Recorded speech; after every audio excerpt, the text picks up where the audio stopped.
So we're going to talk about design and creativity in the next 40 minutes or so. And by the way, thank you for deciding to spend that time with me. I have to say there was this AI and creativity session that I would personally go to, so you're more than welcome to actually just skip halfway through and join that session. We're going to try to answer the question, is design and creativity magic or muscle? Because we do live in an era that I would consider, in many ways, a golden era for design. Design is everywhere and is in high demand when it comes especially to the flavor of design that we practice as FJORD. And I'm going to give away the answer right away. Is design and creativity magic or muscle? Yes, that's the answer. So I am a consultant, and just like all good consultants, I need to set up the scene with some sort of terrifying scenario that I can provide an answer to. But I think my colleagues before me have done that, in essence, quite well. Well, the first thing that we know is happening these days, we know that, as you heard, the robots are coming. And sometimes they have, this sort of like human-like form. And these are the type of robots that you see a lot of people on YouTube kicking around and doing crazy things to. And I wouldn't do that, because as AI will progress, talk to the robots, and you get the kind of follow-up scenario. But there's clearly an idea around robots that sees them as big, human-like, machine-like creatures living in our space. And we heard from Sanjay at the beginning also this idea of cobots. And that's kind of an interesting concept in itself. But then, of course, there is another breed of robots, or bots, maybe more likely, that are living in the in the same space where we live, but behave quite differently. They're kind of sneaky. They're trying to hide amongst us. They try to pretend that they're vases, that they're speakers, and what they do is they seem to be ready to kind of listen to all of our commands, but they're mostly listening. And what they do with what they're hearing, they're really a little bit up for grabs. And sometimes they laugh hysterically, and we just get spooked. So there's this sort of like new inhabitants, a new kind of class of inhabitants in our homes that speak about a future. So we are talking, in many ways, as you heard, logarithmic change, unprecedented rate of change. We're talking about a revolution. And some economists call it the fourth industrial revolution, some sort of combination of robotics, nanotechnology, artificial intelligence, and then you can add on all of the other buzzwords that people like me are so good at lining up in sentences that make sometimes our clients kind of cringe. What is this crazy jargon? What is real, what I think as human beings we feel, is that the pace of change is relentless and is accelerating. So people like Martin Bishop, a journalist at The Economist, they say things like the pace of change will never be as slow as it is today. And again, colleagues from Accenture just explained, how those curves go up and up and up, and they just kind of shoot to the sky. But there's one thing that might not be changing just as fast, and that is us. That is people. And in many ways, while technology offers these amazing, new, unprecedented opportunities, disrupts this, changes that, accelerates everything, at the same time, going back also to the first talk, if you go back to the days of the Greeks and to Greek tragedies, and you compare them to our reality shows, they don't feel that different. So what makes us human hasn't really changed, and our ability to absorb change is not getting any better. And I think that's also, a factor to account for. That's why I believe that we're in the golden era of design, or that's why, after 20 years of doing this job, I really live in a space that we could only dream of, 20 years ago. We are, in fact, kind of parts of the fabric of giving shape, giving tangible shape also to some also of those robots, some of those technologies, a human face, if you will. But when I talk about design, still in a lot of places, and having been in beautiful Finland for the last 2 days, seeing all of the Itala, beautiful things that all, surround us, a lot of people, when I talk about design, still kind of come up with this idea of some furniture, some housewares, things that kind of surround us. When we talk about design, in the space that we're at the confluence, if you will, of technology and human experience, we talk about a different type of design. And I'm just going to roll a quick video to tell you a little bit about that type of design that I'm talking about. What is service design? I've been thinking about this for a while, and I recently discovered a brilliant quote by Mark Futine that I think sums it up perfectly. When you have two coffee shops right next to each other, each selling the exact same coffee for the exact same price, service design is the reason you go into one coffee shop and not the other. So let's play that out in a little scenario. Coffee shop A decide they want a mobile app, so they put a team full of people together to work on it for a couple of months before delivering it to their customers. The customers download the app only to find it's got nothing that they need. Now let's look at coffee shop B. Coffee shop B put the customer at the heart of the experience. They talk to them. They do some immersive research and really get to know what the customer's doing before, during, and after their coffee. They can map this out on a customer journey where they identify the highs and lows of the experience and uncover some service opportunities and can start to explore solutions. The team then start to speak to other people from around the business. They speak to the colleagues in store and understand what their day looks like. They speak to the founder to look back at the original vision for the coffee shop, as well as the marketing team and the suppliers too. Once they have all of these people together, they can run a workshop or a series of workshops where they can identify the real business objective and exactly what they want to achieve. They can start to design some concepts and test them with the customers they now have a relationship with.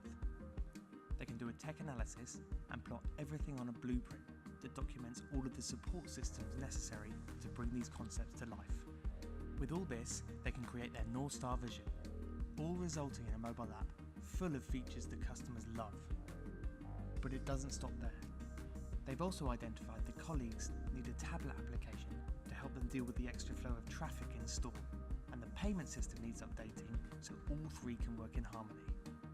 They might design a colleague training and engagement program and redesign the store to optimize the physical experience too, whilst also looking at how they talk about themselves socially, possibly even introducing some new product lines.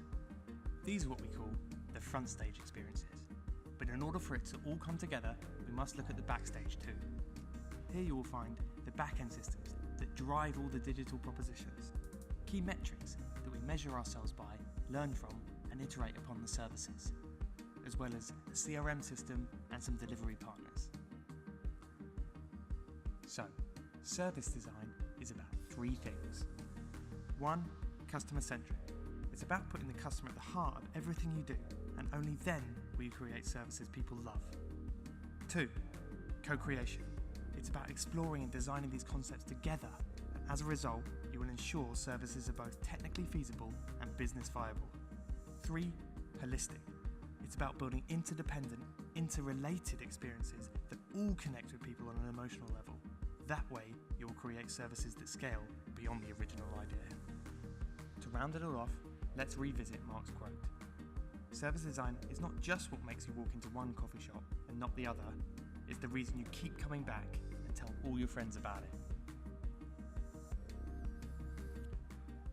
So when we look at design from this perspective, we're not just clearly looking at designing something, an artifact, whether it's again physical or digital, it doesn't really matter. We're looking at connecting the dots of experience in many ways. And that starts to tie us back into design and creativity and magic and muscle. Because there is, in many ways, the magic of experience, and you just saw it also in the demos, things that kind of happen instantaneously and magically. You pay here, you touch a thing there, and it just kind of lights up something in another space altogether.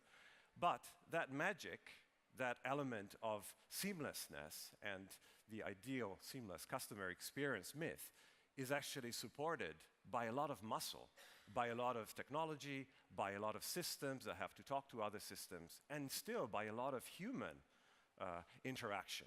And that's really at the core of service design. You have, as you saw the front stage, again, the magic of experience supported by the backstage, the harmonization of that. Designing services in this sort of situation is hard, because if you consider the implications of the bottom layers, so say an app or a website, it has to somewhat speak and talk and be integrated with all of the layers above. You can raise all the way up to the top to actually see society. And let's make a simple example here.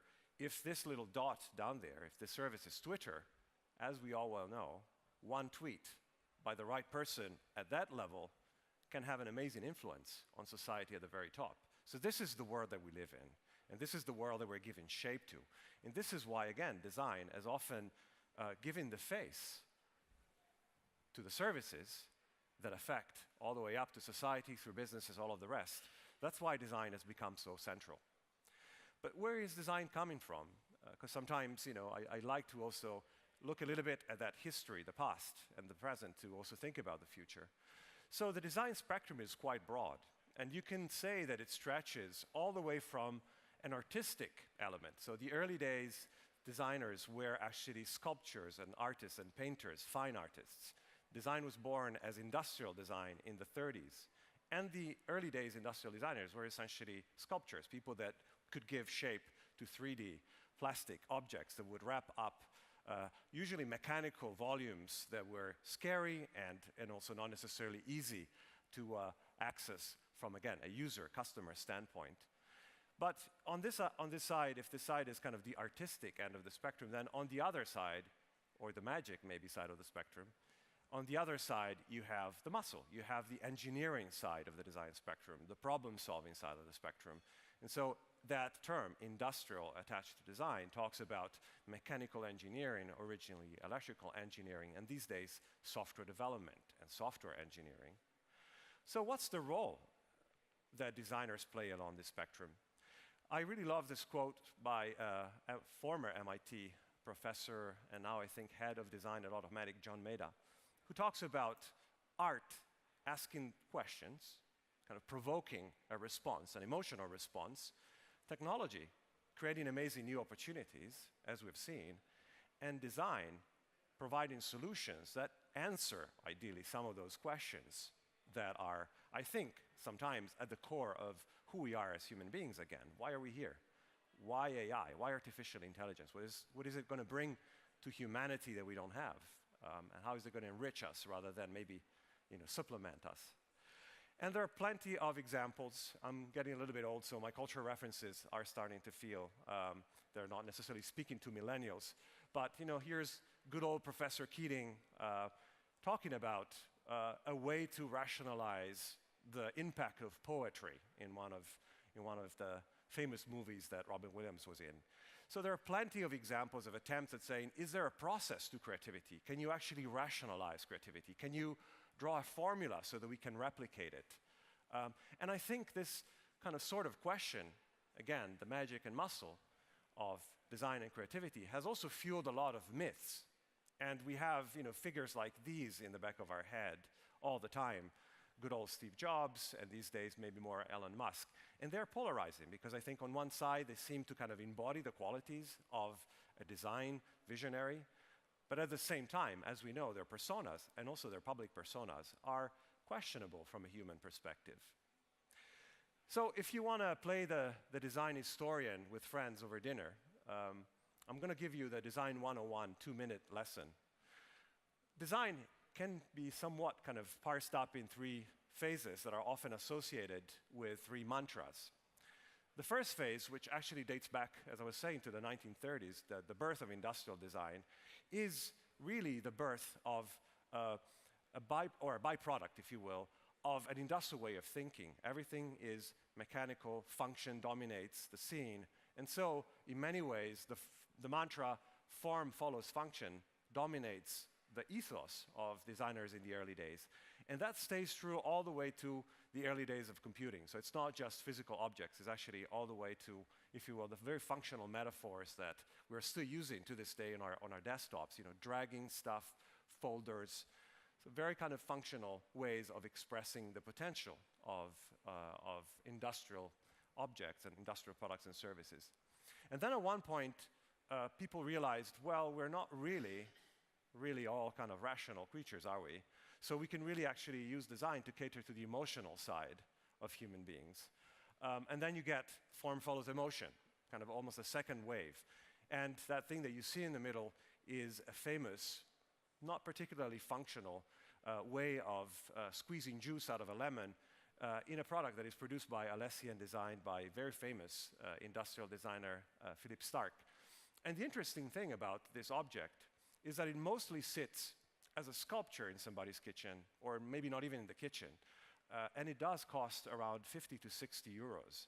So for something that doesn't really perform a function that well.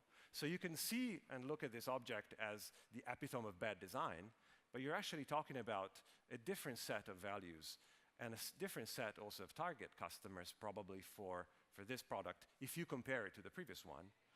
And these two souls very much kind of map to that artist to engineer spectrum, and they can be combined. And in fact, they be combined at the level of form follows value, of giving, again, through service design, for example, a voice to the needs for people to understand what we call the customer journey, the steps that lead up to that experience over time.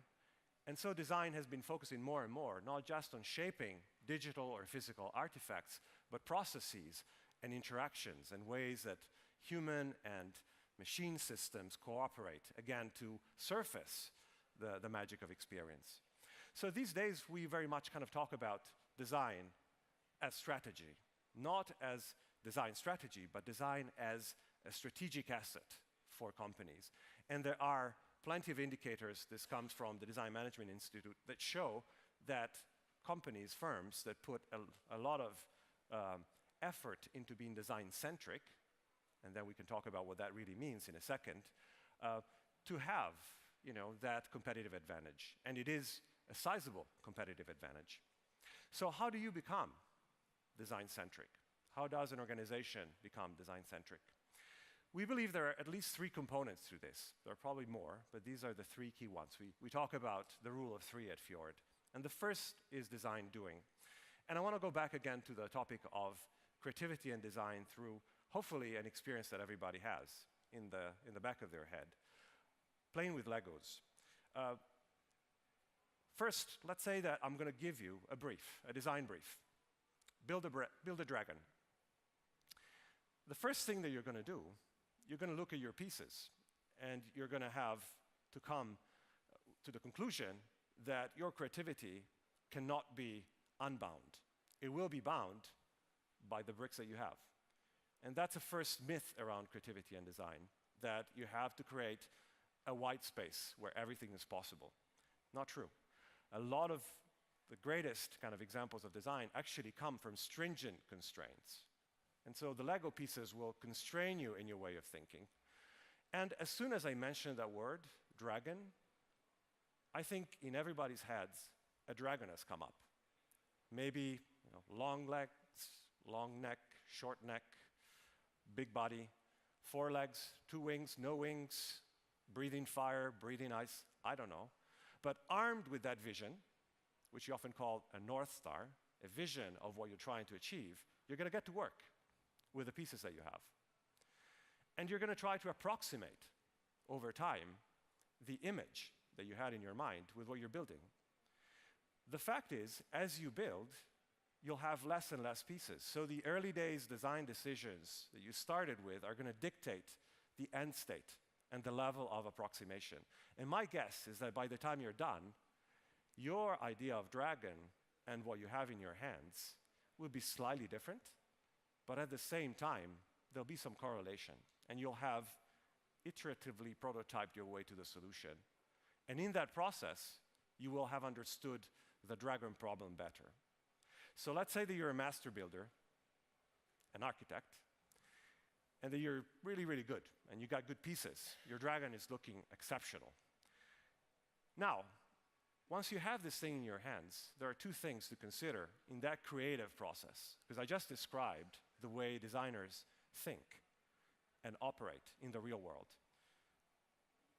Building the dragon will have given you a better understanding of how to build a dragon in the first place. So if you could, you go back and do it again. And you would probably do it better, or you would probably get closer to the vision, because now you understood that by starting from the body, the neck wasn't really that long. So you would make the body maybe a little bit smaller, because in your vision, your dragon had a much longer neck. And so on and so on. But also the other thing that's interesting, that if I gave this task to everybody in the house right now, you would come up with very, very different dragons. So some dragons would, again, have no wings, others would have maybe 4 wings. And if I started and told you, without doing this, go build a dragon, you'd come back with so many different dragons, and then we'd be spending the next 3 months discussing what's the best dragon. So the idea of embodying a vision into a prototype through creativity, through a creative process, the design process, will immediately give you an opportunity to show to others what you mean with that vision and give you a chance, guess what, to actually bring back the artifact from the future into the present. So this idea of thinking through doing, design doing, thinking through artifacts, thinking through prototypes, is again something that is really permeates the essence of how designers operate. And if you geek out on, again, on design lore, this is also what designers describe as their craft. They become masters at managing the material of their creativity. And that can be pixels or plastic, doesn't really matter. Why is this more and more relevant? Because as we were discussing over dinner last night, as Mark Anderson famously said, and as you heard also in the previous 2 talks, software is eating the world. Every company is becoming, in essence, a software company. It doesn't matter if you're, if you manage hotels, if you publish stuff, if you sell things, software is indeed eating the world. And that has triggered, as you saw also in the service design video, this need for more and more sophisticated services. And at FJORD we call them living services because they're constantly evolving, they're constantly changing. We know that experience of turning on our phone every morning and sometimes finding something slightly different, a new feature, and ideally something that fits us best and fits us better than yesterday, and something that speaks to us even more closely than yesterday. So there's a constant flow and a constant adaptation and a faster and faster adaptation around our needs. So design is key in, again, understanding how to design the architectures maybe in the way that we have heard it earlier this morning. Things that will not change, things that will change very fast and adapt constantly, again, to our needs, to our aspirations as human beings, through the process that I just described. And so that's the second component. On one side, you have the design doing, which might include bringing in designers into your organization, into the problem solving, at activities that you have planned to come up with a solution, thinking differently, as again we heard a minute or 2 ago. But that term, thinking, is very much what I think a lot of industries these days are really enthused about.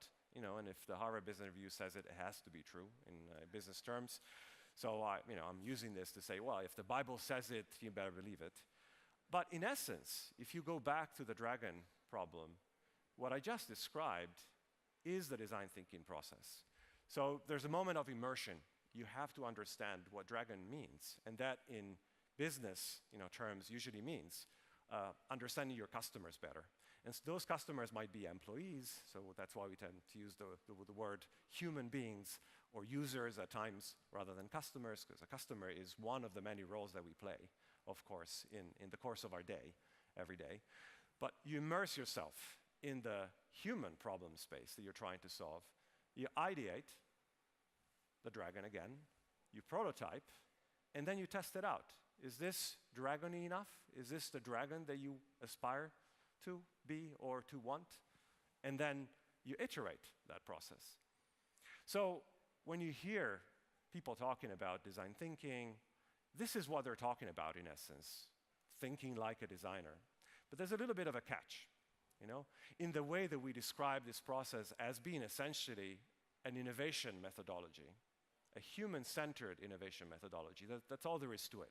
Innovation comes in different forms. It can come from business, it can come from technology, and of course it can also come from human beings. And design thinking is a human-centered innovation process.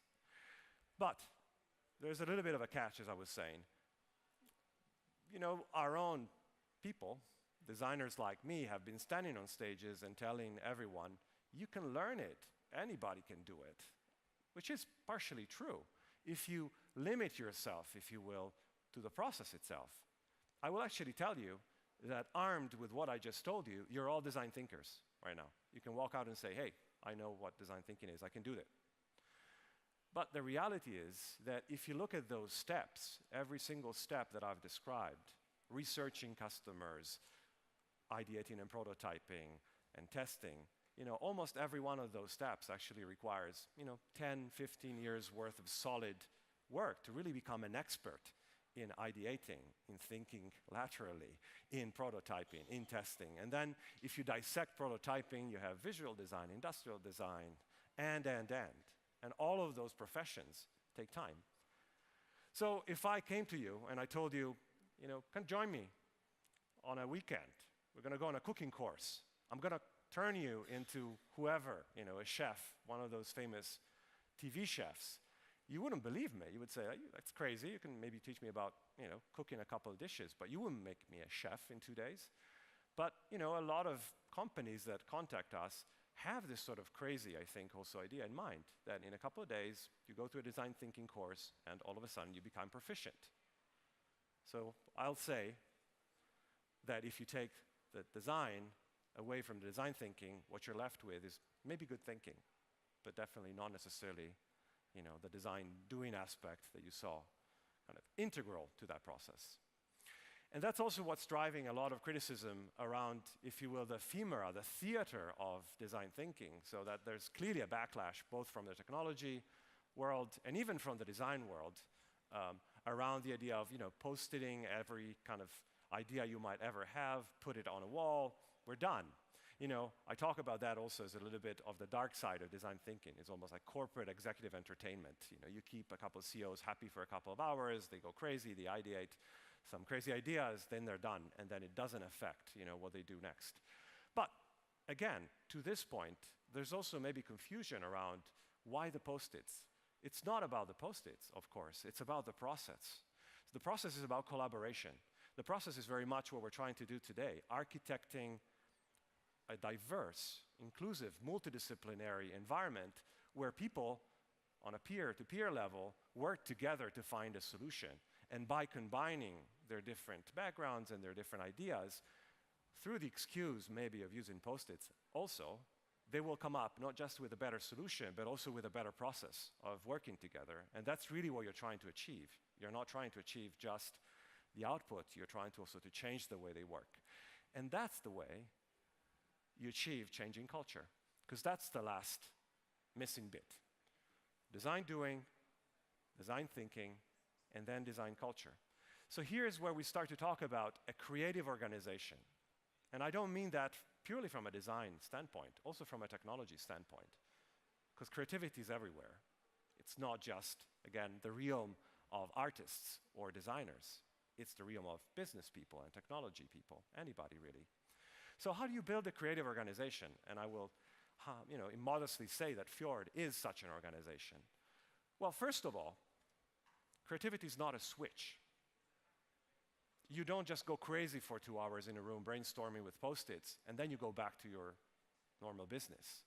You have to create the conditions for someone to feel that they can actually be creative across all of their working day, and then beyond it, because creativity has this sort of like virus effect. You keep thinking, your brain is activated, you're in a flow. Very much, again, that process of building your dragon, if you will. So not a switch. And to change culture, you have to account for the fact that it takes a lot of time. And again, here's my friend John Maeda, saying again, not I think literally, but I heard him say something along these lines. So these are my own words to kind of capture the thinking. He was essentially saying, everybody points to these design-driven firms to say, I want to be like them, and they don't account for the fact that, they've been design-centered, design-driven for maybe 20, 30 years. So their culture is permeated by customer centricity and a certain way of thinking and an obsession with the experience and. And then there's even something to be said about the space. So there is an architecture of happiness. This is actually a book by Alain Botton. This is not one of our studios, but I have a little anecdote. I was in the elevator going up into our studio in Milan. And with me, there was a mother working upstairs from us with her daughter. So the elevator opens up, and it opens up into our space. And the kid kind of sees just, like a fraction of the space, but immediately she goes, "What is this place?" I'm not kidding you. And as the doors are closing behind me, the mother goes, "Oh, it's such a cool place." And you can see that in the eyes of our clients when they come into the studio. Sometimes they tell us that. They tell us, "Now I understand why you think the way you think. Now I understand also why I don't feel creative in the environment where I live." Because also, a place like this, for example, is very different, I think. It induces a certain state of mind, and it might trigger, a certain way of thinking. But even below the surface of the space, the way you're kind of operating, etc., lies really the idea of wiring a business through digital means as well, using digital, to empower a business, to enable its employees to be better, to be more creative, to be disruptive, to feel disruptive. So this idea of rewiring organizations, with humans at the heart, sits at the core of what we call building a living business. So once you start to think about the complexities of running a living service, you don't run a living service with a siloed, rigid, control-centric organization. You have to run such a service with an organization that's just as nimble, just as agile, as we heard, just as ready, to change. And that's what we call, again, a living business. And I'm going to go fast, but there are plenty of frameworks that you can actually find online on both the FJORD and Accenture website that talk about, you have to know who you are as a living business. So if you're a living business, you have a sense of who you are, your personality, your purpose. You know what you're good at. You have a certain level of instinct. You instigate relationships. And if you're not sure that your organization is set up as a living business, there are doors, there are ways that you can kind of come into a process, start a process of becoming, a living business. And again, I'm not going to spend too much time with the details, but there are definitely ways that we have codified observing organizations that attempt to be more creative, to be more disruptive in their way of operating and thinking. And then there are also maybe routes. You can try, to change everything at once, kind of the big bang, the wholesale rewire approach. Or you can try to do that with a series of experiments and pilots and little things and virally stand up a different type of organization. Or you can maybe try some sort of infectious spiral, so where you have a spinning engine of something new that then moves the rest of the organization up. And there's also a sense of progression and maturity in doing that, which often equates to the level of maturity of embedding design in the organization. So this is, again, a major change. Up until 5 years ago, we were mostly asked to design things. Can you design this app? Can you redesign this product? Can you redesign this service? And now they're really coming to us, clients are coming to us, asking us, can you redesign the organization in a way from the inside out? So you can kind of start at the very beginning to say, do it for me. Just come in as a consultant. That's what we do from day to day. And just be that engine of change. And then at one point, there could be a learning by doing step, which typically means, I want you to infect me. I want you to train. I want you to take that design thinking thing that you're talking about and get everybody proficient, not just literate, but proficient within my organization. And then at one point, the maturity brings the client's confidence up to the level where they go, I don't think I need you in the same way that I used to, but I'd like you around to ensure that what we're doing, is up to par with what you've been showing me in many ways, and you'll continue to kind of feed what you're learning with other clients into my process. And then finally, there's also this sort of maturity state where companies, in many ways, stop needing the consultant. But it's interesting because they typically don't say, go away. You become a peer. And so the conversation really changes. It's no longer about, I'm the expert, I'm going to solve this problem for you, but it's down to collaboration. We're going to solve this problem together. And there's an acknowledgement that, again, organizations like ours bring an extra level of value to that conversation. So if you do this, if you will, if you combine design doing design thinking, design culture in one package as one, the net effect of that might be that you're starting to talk about strategy as a creative act. Meaning that a lot of these organizations don't start from a connecting the dots type approach. They start from, again, a vision, a dragon. I want to send humans to Mars. They start with a sense of maybe unattainable goals that drive the organization. They have a vision not just for themselves, they have a vision for the world they want. So I'm in love, with the idea of Walt Disney standing up in front of probably investors back then and trying to tell them the story of a mouse being the hero. They laughed at him. He built an empire around that. And if you look at Disneyland in the way that he had imagined it, it was very much the world of the future. He was a futurist, before that term probably even existed. And I think in many ways, also what you heard before kind of talks about two types of cultures, maybe again the muscle and the magic. There are definitely very, very successful cultures of adaptation. And you can set up your organization to be extremely fast, picking up whatever is happening. VR, we got it. Quantum computing, oh yeah, we got a lab for it. Oh, we got a consultant that does it. We can put it to use. We're going to flex the organization around it and adapt really, really, really fast. But I'm also hoping that after today, you're also going to start to think also about cultures instead of imagination that not just react, but also have a sense of where they want to go. And then they look at technology and design and business as means to go from state A to state B. And state B might not be logical. These are companies that often take what we call calculated risks. These are not risk-averse environments, let's put it this way, but not in a crazy way. And I love this photo of Philip Baumgartner, jumping off with his parachute from the edge of the atmosphere back onto Earth. And you have to wonder, what goes on in that mind at that point in time, because he worked probably for years leading up to that moment, but then, fuck, is this going to work? And the same applies, to others. And again, personalities aside, again, you have to wonder what sort of driver brings somebody to say, hey, I want to do something crazy, send people again to Mars, but I'm going to put, a muscle behind it. So it's not just the magic of this idea that is, of course, appealing to humanity, but then, doing it just as audaciously in many ways.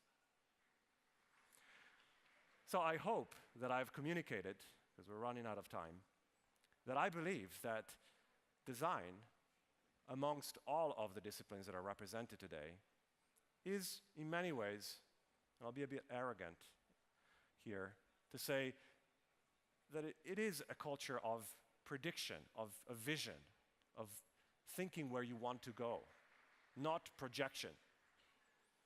Not saying, oh, these are the dots, and everybody's going to go there. How do you go there faster? Which is a lot of what I hear, in the business world. Can I be there faster than anybody else? But can I be different? Where should I go? And very often in this, there's also a sense not just of the products and services, the business I'm building, but the world that I'm building, the world that these products and services will help to build. Because as Marshall McLuhan said, we build our tools, and then our tools build us. And design is also very much about not just imagination, but there is a sense of determination. There is grit. That iterative prototyping, if you open up the studio of an industrial designer, you'll find thousands and thousands and thousands of prototypes. I don't know how many home buttons Apple went through. In the legal proceedings, the number came out, but it's a crazy number. So they iterated until it was just perfect in the way that they had imagined it in the hands of customers. And my friend and colleague Celia is going to talk about hope. And I really believe that in these days, we need to see ourselves as hopeful in the way that we operate. We have to believe that we will create a better future for our kids. I have to believe that the work that I'm doing is contributing to a world that will be better in the future, and not just get them addicted to a little screen. So one thing that I like to say often is that we live in unpredictable times because of everything that we have described, and I feel that design is becoming such dominant in the business discourse because I think is also quite comfortable with ambiguity. And that again comes maybe from the artistic side of the spectrum, the idea that you can actually take two opposing ideas and just get to work. And by working with those two opposing ideas, you will actually understand them better, and at the end, they will come together in a solution that might be surprising through that creative process. So leaving you with a few questions. Unprecedented rate of change, no doubt about it. Customers, users, people, at the same time resisting change and embracing change in a constant dialogue, in a constant tug of war. And we do build living services, and we do help companies become attuned to those living services by becoming living organizations themselves. The question I want to leave you with today is, what sort of culture are you building? How can you combine, again, those elements of doing and thinking and culture in one tight package, and maybe create a culture of imagination? Thank you. Enjoy lunch.